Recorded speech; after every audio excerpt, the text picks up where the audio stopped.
Baik, terima kasih. Pertanyaan pertama, apakah hijrahnya Nabi dari Mekah ke Madinah itu inisiatif sendiri ataukah petunjuk wahyu? Saya jawab dua-duanya. Tetapi pemahaman saya begini, semua inisiatif Nabi itu pasti tidak luput dari bimbingan wahyu. Jadi andai ada kebijakan yang menyimpang, ada inisiatif Nabi yang tidak sesuai dengan apa yang dimaui oleh Allah, pasti ditegur, pasti ditegur. Namun dalam konteks kehidupan Nabi dan para sahabatnya selama di Mekah, Nabi melihat, Nabi mencermati kondisi yang ada sehingga Nabi kemudian mengambil prakarsa-prakarsa. Perlu saya jelaskan bahwa hijrah Nabi ke Madinah itu adalah yang terakhir setelah sebelumnya Nabi sudah mengadakan semacam eksperimen hijrah, tapi Nabi tidak ikut. Mengapa? Karena ini lagi-lagi soal strategi ya. Jadi pada waktu itu karena umat Islam mengalami intimidasi, disakiti, diembargo dan sebagainya, Nabi menyuruh sebagian, tidak banyak ya, sekitar berapa? 80-an orang ya, berhijrah dari Mekah ke negeri Habsyah, negeri Habsi. Waktu itu negeri Habsi dipimpin oleh Raja Najasyi yang beragama Nasrani, dan raja ini memahami kitab sucinya dengan baik. Artinya raja ini kalau membaca kitab sucinya dengan baik pasti mengakui bahwa setelah Nabi Isa itu akan lahir seorang nabi yang akan diutus. Nah, terbukti Nabi menginstruksikan Ja'far bin Abi Thalib, termasuk Utsman ya, ikut berhijrah dan keluarganya itu diterima di sana, diakui ya. Diakui walaupun nanti ada utusan dari kafir Quraisy yang memprovokasi dan memanas-manasi. Waktu itu Amr bin As belum masuk Islam, dialah yang diutus karena dia ahli bicara, ahli negosiasi gitu. Diutus untuk memprovokasi agar mereka yang datang dari Mekah ini dianggap sebagai imigran atau apa gelap dan dianggap menentang agama nenek moyangnya, disuruh pulang. Namun Raja Najasyi ini arif, tidak tidak gegabah. Dipanggillah Ja'far bin Abi Thalib, ini saudaranya Ali ya, dan ditanya, apa betul kalian yang menjadi pengikut Muhammad itu menolak atau tidak mengikuti agama nenek moyang mereka? Lalu agama apa yang dibawakan oleh Muhammad? Kemudian Ja'far menyampaikan, dulu kami di masa jahiliyah itu seperti ini ya, menyembah berhala, membunuh anak perempuan, sering berzina dan sebagainya, tidak mau menyambungkan tali silaturahim. Terus Nabi datang membawa ajaran tauhid, mengajak kita bersilaturahim dan seterusnya, dirincilah. Lalu kemudian raja minta, coba sampaikan beberapa ayat yang menjadi bukti bahwa Muhammad itu adalah seorang nabi dan menerima wahyu. Dibacakanlah beberapa ayat di awal surat Maryam yang berkaitan dengan kisah Nabi Isa. Saat itu ketika dibacakan, Raja Najasyi itu sampai meneteskan air matanya dan mengatakan bahwa apa yang engkau sampaikan baru saja, yaitu awal surat Maryam, itu adalah berasal dari Allah, yang wahyu yang sama yang dulu pernah disampaikan kepada Nabi Isa, tentu dengan bahasa yang berbeda. Nah, pada saat itulah sebetulnya Raja Najasyi kemudian malah masuk Islam. Jadi hijrahnya para sahabat Nabi untuk menghindari kekerasan dan sebagainya ke negeri Habsyah ini boleh dikatakan sebuah eksperimen yang berhasil. Ini atas inisiatif dan tentu atas restu atau atas petunjuk wahyu. Demikian juga hijrah Nabi ke Madinah. Nabi yang berinisiatif ketika misalnya, apa bukti inisiatifnya? Nabi sebelum hijrah sudah mempersiapkan apa? Kemana destinasi atau tujuan hijrah itu nanti akan dituju. Nah, pada saat tadi sudah saya ceritakan, pada saat jamaah dari atau para peziarah ya, jangan jamaah. Para peziarah dari Madinah ini ada perwakilan dari suku Aus dan Khazraj, itu dicegat oleh Nabi sebelum masuk Mekah, dinegosiasi, diajak berbicara, sehingga terjadilah yang disebut dengan baiat. Baiat itu artinya perjanjian setia untuk mendukung gitu ya. Inilah cikal bakal yang nanti menjadikan Nabi itu hijrahnya ke Madinah. Itu inisiatifnya. Petunjuk wahyunya Nabi baru diizinkan hijrah setelah Jibril memerintahkan Nabi keluar dari rumah. Makanya ini menarik, hijrahnya kaum muslimin dari Mekah ke Madinah itu enggak serentak, enggak seperti bedol desa langsung keluar bareng-bareng, tidak. Nabi tahu persis strateginya. Nanti ini ada komunitas ada kelompok sahabat yang ada yang muda, ada yang senior, ada yang junior, ada yang apalagi gitu ya. Ini berangkat duluan. Terus nanti disusul yang lain. Jadi orang kafir Quraisy itu sebetulnya baru merasa kecolongan atau ngeh ketika ternyata penganut, bahasa mereka penganut Muhammad ini sudah nggak ada di Mekah, ini sudah pada pergi. Wah, ini kayaknya sudah meninggalkan Mekah. Padahal mereka masih ingin menyiksa kaum muslimin ini lebih lama lagi. Ternyata yang tertinggal itu hanya beberapa orang. Pertama Nabi Muhammad sendiri, Abu Bakar dan keluarganya, kemudian Umar bin Khattab dan Ali bin Abi Thalib. Hanya tinggal beberapa saja. Ini tinggal orang-orang pentingnya, kira-kira begitu. Nah, melihat Nabi dan para sahabatnya ini masih ada di Mekah, maka orang kafir Quraisy segera melakukan rapat darurat, kira-kira begitu, dan kemudian diputuskan di dalam rapat itu malam hari ini, kira-kira begitu ya, semua pasukan elit kafir Quraisy harus mengepung rumah Nabi dan kemudian menangkap hidup-hidup atau membunuhnya. Nah, di saat itulah turun wahyu petunjuk untuk meninggalkan Mekah dengan terlebih dahulu mendatangi rumah Abu Bakar. Kelihatannya ini juga memang sudah dipersiapkan strateginya. Lalu Nabi tadi meng-hire, tapi meng-hire-nya belakangan. Setelah Nabi transit terlebih dahulu selama 3 hari di Gua Sur ya.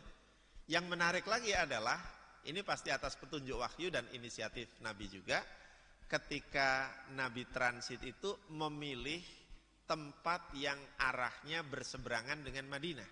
Madinah itu kan sebelah utara Mekah. Gua Sur itu di sebelah selatan. Ini juga sebuah strategi militer yang luar biasa itu. Sehingga itu mungkin sebagian tidak mengira Nabi ke sana. Dan mereka punya anggapan, Nabi ini jangan-jangan langsung menuju Madinah ini, sehingga ada yang mengejar ke sana. Tapi juga ada pasukan bayaran yang sudah diiming-iming hadiah oleh Abu Jahal, Abu Lahab. Siapapun yang bisa menangkap hidup-hidup atau membunuh Nabi, hadiahnya 100 ekor unta gitu ya. Lalu ada yang sampai mengejar ke atas ke atas Gua Sur itu, nanjak kan lumayan tuh, kalau jalan kaki bisa 3-4 jam tuh baru sampai puncaknya itu. Dan sudah sempat juga melongok-longok di mulut gua, tetapi Allah menurunkan mukjizat bantuannya. Mulut gua itu kemudian ada sarang laba-laba, kanan kirinya ada sarang burung, kemudian kicauan burung juga ramai di sana, sehingga mereka akhirnya menyimpulkan sendiri, wah kayaknya nggak ada nih di dalamnya, nggak ada orang gitu, kira-kira seperti itu. Baik, jadi sekali lagi hijrah itu selain petunjuk wahyu pasti juga ada inisiatif-inisiatif, ada strategi-strategi yang ditetapkan oleh Nabi pada waktu itu. Jadi tidak, kalau menurut saya ya, tidak murni inisiatif saja, tapi yang lebih penting lagi adalah adanya restu dan komando, tentu saja instruksi dari Allah melalui malaikat Jibril. Kemudian yang kedua, soal kepemimpinan di Piagam Madinah.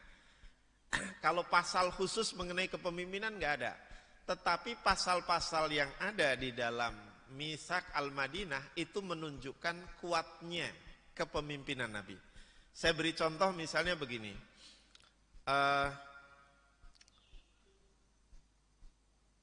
Ini pasal yang terakhir, 47 saya bacakan. Mereka para pendukung piagam ini harus bahu-membahu dalam menghadapi penyerang kota Yasrib. Ini kan menunjukkan esensi kepemimpinan, yaitu menyatukan semua warga Madinah. Siapapun ya, harus bahu-membahu menghadapi penyerang kota Madinah.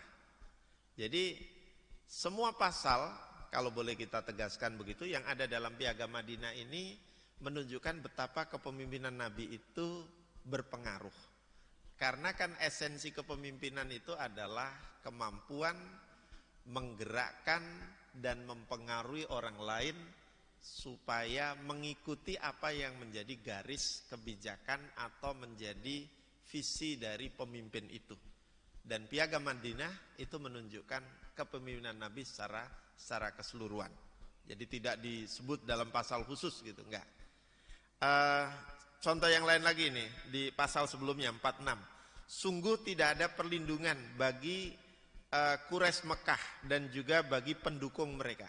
Pada waktu itu Quraisy Mekah ini menjadi musuh umat Islam, sehingga tidak perlu ada perlindungan di waktu itu ya. Tapi ketika Fathu Mekah nanti lain lagi konstelasinya. Jadi di sini menunjukkan kuatnya kepemimpinan Nabi. Saya kira seperti itu yang bisa saya jawab. Tadi ada di sebelah sini ya. Dan nanti tadi di balik tiang sebelah sini.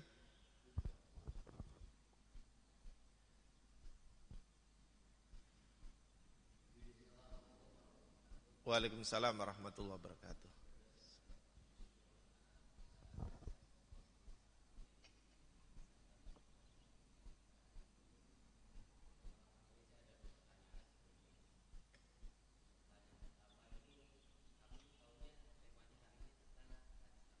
Oh gitu ya?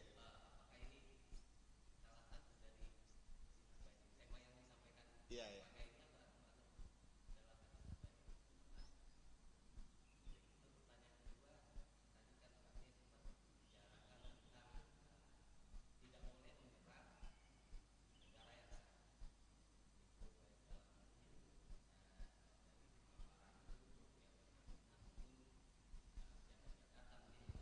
Iya ya.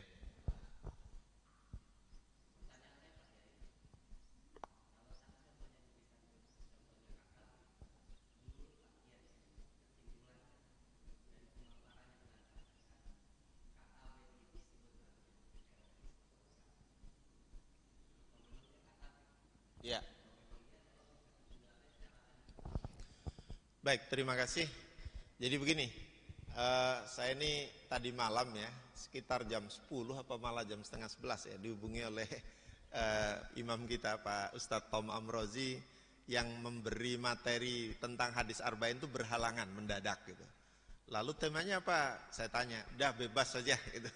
Jadi kalau dikaitkan dengan hadis arba'in mungkin tidak langsung berkaitan, tetapi beberapa poin yang ada di dalam Piagam Madinah ini masih ada kaitannya sebagian ya dengan hadis-hadis arba'in. Hadis-hadis arba'in itu hadis yang dikumpulkan, disarik, diambil pilihan ya oleh Imam Nawawi yang kemudian sering disebut dengan Al-Arba'in An-Nawawiyah gitu ya. Apa diantaranya? Misalnya mengenai al-muslimu akhul muslim, itu masih ada kaitan tadi ya. Kemudian al-muslimu man saliman nas min lisanihi wa yadihi, nah itu juga berkaitan. Yang disebut orang Islam itu adalah orang yang bisa memberi rasa aman bagi saudaranya yang muslim atau umat manusia lainnya dari lidahnya, perkataannya maupun dari perbuatan tangannya. Jadi mohon maaf, ini lebih ke sirah kalau dilihat, dipetakan dari segi disiplin keilmuan ya, ke sirah nabawiyah. Lebih berkaitan dengan sejarah Nabi, dan di antara sejarah Nabi itu Nabi pernah membuat perjanjian ini. Tapi kalau dari segi substansi perjanjiannya itu masih beririsan dengan hadis-hadis yang ada di kitab Imam Nawawi yang disebut dengan Al-Arba'in An-Nawawiyah. Saya kira begitu Pak ya, mohon dimaklumi ini. Jadi saya ini badal mendadak di malam hari. Yang kedua mengenai KKB ya, kepanjangannya dari apa? Kelompok, K-nya apa satu lagi itu? Kriminal bersenjata. Ya mohon maaf, kelompok kriminal bersenjata. Ya ini pengistilahan ini kebijakan ini ya, politik ya. Tapi kalau saya lepaskan dari situ, melihat dari perspektif yang lain, perbuatan mereka ini kan memberikan rasa takut, bukan memberikan ya, menimbulkan rasa takut yang luar biasa kepada rakyat kita, saudara-saudara kita di Papua. Saya setuju dengan pernyataan Menko Polhukam ya, Pak Mahfud MD pernah suatu ketika menyatakan bahwa KKB ini hakikatnya juga adalah para teroris.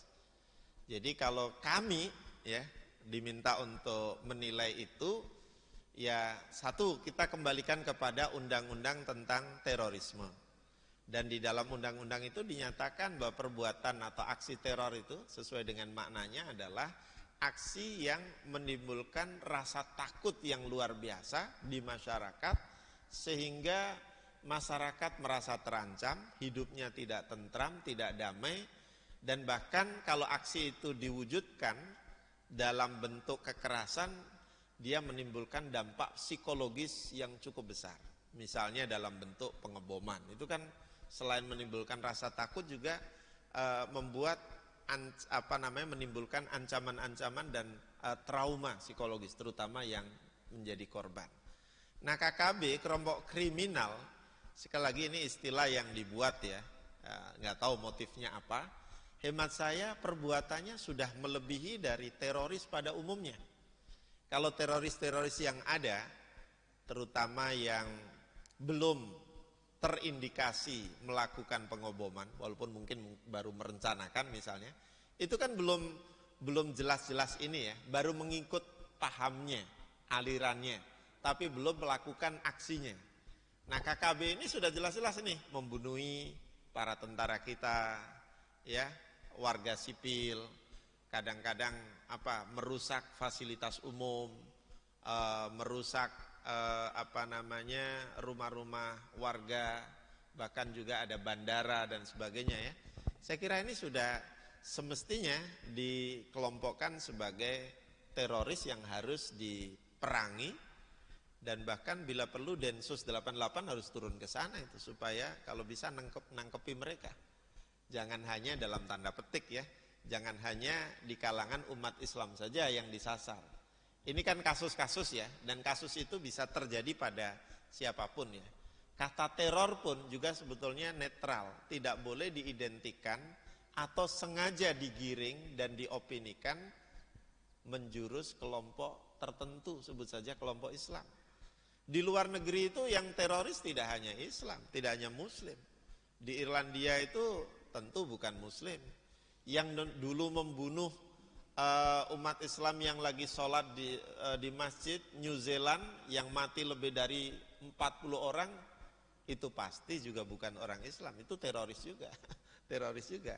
Yang membunuh warga atau umat Islam di Kanada, di Islamic Center Kanada dan di tempat-tempat lainnya, termasuk yang kalau di Amerika suka ada berita ya, kelompok orang bersenjata kemudian senjatanya otomatis dan membunuh sekian banyak, itu juga hakikatnya teroris.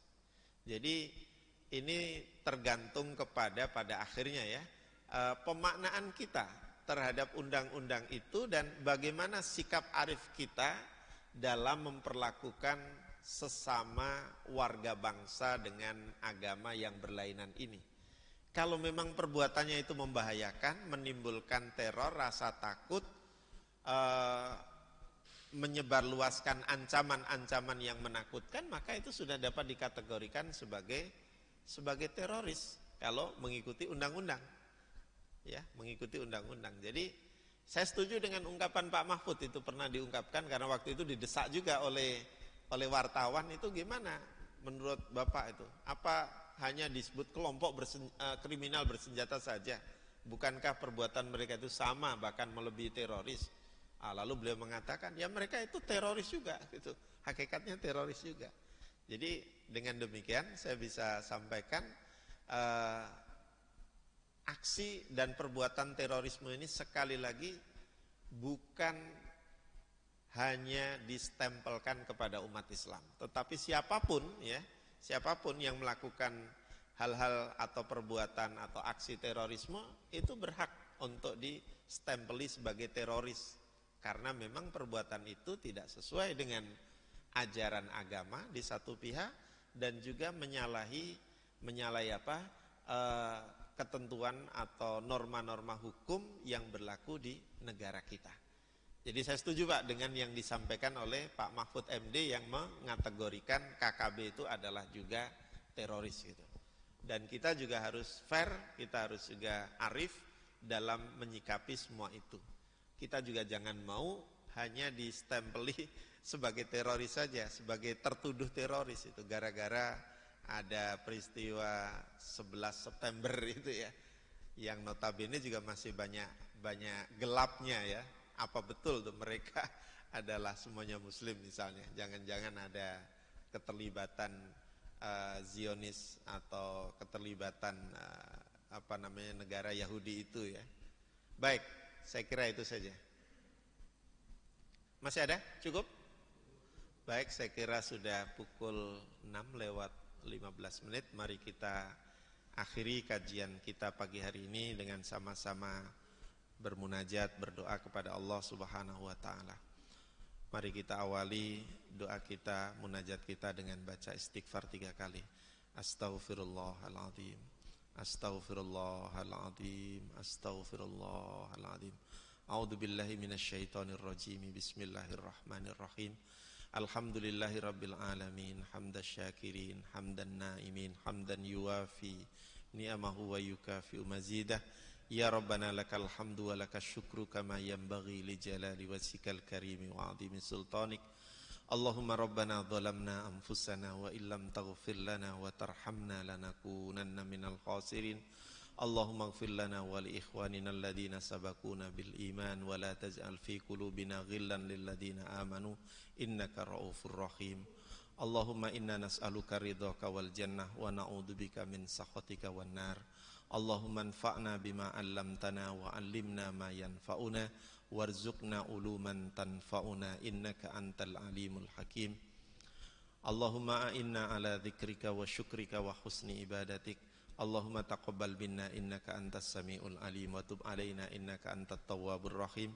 Rabbana la tuzigh qulubana ba'da idh hadaitana wa hab lana min ladunka rahmah innaka antal wahhab. Rabbana hab lana min azwajina wa dhurriyyatina qurrata a'yun waj'alna lil muttaqina imama. Rabbana atina fid dunya hasanah wa fil akhirati hasanatan wa qina adzabannar wa adkhilnal jannata ma'al abrar ya azizu ya ghaffar ya rabbal alamin. Wa sallallahu ala sayyidina Muhammadin wa ala alihi wa sahbihi wa sallam. Subhana rabbika rabbil izzati amma yasifun. Wassalamun alal mursalin walhamdulillahi rabbil alamin. Wassalamualaikum warahmatullahi wabarakatuh.